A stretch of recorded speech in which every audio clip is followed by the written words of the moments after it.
నాగరాజు గారు వేసుకోండి. Okay okay okay.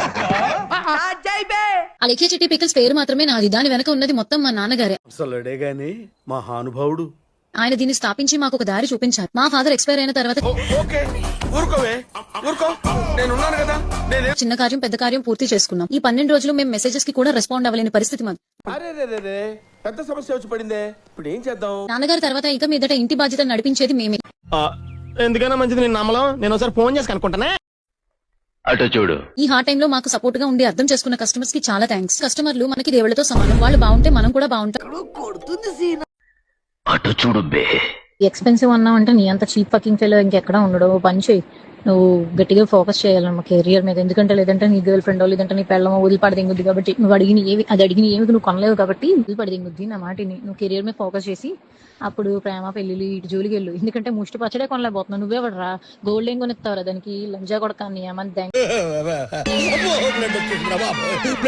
లంజా కొడక రివ్యూస్ చూసినవాడు పొగ్గడివి, మరి ఎందుకు మెసేజ్ చేసావురా? అంటే లక్కోర్ లంగా లేకి పంచాయతీలన్నీ బానే ఎలగబెడుతున్నావు అంట. ఎవరే నువ్వు? గ్రహాంతరవాసి కప్పలా ఉన్నావు. నాకెందుకు రానిసా కదా కిచెన్ లోకి దూరి కానివ్వండి. ఇంకా ఇజ్జత్ పోవాలనుకుంటే లైవ్ డిబేట్ కి రా. టైమ్ డే మెసేజ్ చేయి. ఇప్పుడు ఎక్కడ కొట్టాలరా నిన్ను? నేను అలేఖ్య చిట్టిని మాట్లాడుతున్నాను.